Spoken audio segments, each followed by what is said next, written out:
इधर राजेश पायलट की पुण्यतिथि से ठीक पहले पायलट के बयान से सियासी घमासान मचा हुआ है। 11 जून को राजेश पायलट की पुण्यतिथि है, जिसमें सचिन पायलट गुट के कई विधायकों ने दावा किया है कि वो राजेश पायलट की पुण्यतिथि पर पुष्प अर्पित करने के लिए जाएंगे। जी, इन दिनों एक बड़ी चर्चा है। पायलट साहब ने द्वारा कहा है कि 10 महीने हो गए कमेटी को बने हुए और जो मांगे रखी थी कार्यकर्ताओं को ध्यान में रखती हुई, उनका सीधा आरोप ये है कि जिन कार्यकर्ताओं के बलबूते कांग्रेस सत्ता में है उनकी अनदेखी की जा रही है।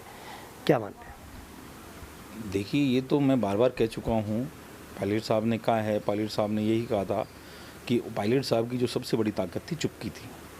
ये पहले भी थी, आज भी थी। 10 महीने तक उन्होंने कुछ नहीं बोला, यही सबसे बड़ी ताकत है उनकी।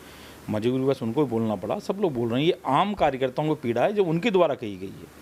उन्होंने खुद के लिए नहीं कहा कि मुझे कुछ बना दो या मुझे कुछ लौटा दो। उन्होंने खुद के लिए नहीं कहा। उन्होंने यही कार्यकर्ताओं के लिए बात कही है कि जो कार्यकर्ता ज़मीन से जुड़े हुए, जिन कार्यकर्ताओं ने खून पसीना बहाया है, जिन कार्यकर्ताओं ने अपना समय पैसा भी बर्बाद किया है, ऐसा नहीं, बहुत सारे कार्यकर्ता हैं, उन कार्यकर्ताओं का क्या होगा।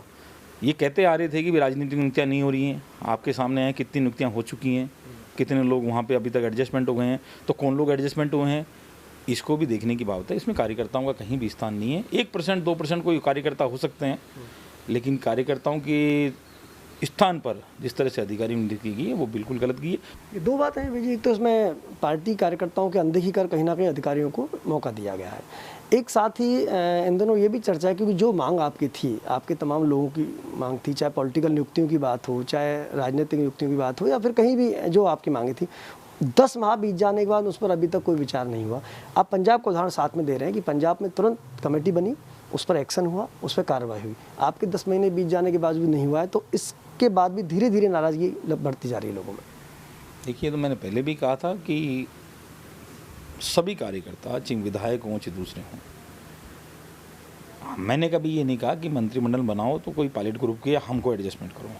हमने कहा जिसको बनाना है, जिसको मुख्यमंत्री जी चाहें, जिस पे विश्वास व्यक्त करते हैं उसको बनाओ, लेकिन सत्ता का विकेंद्रीकरण होना चाहिए। मैंने हमेशा ये बात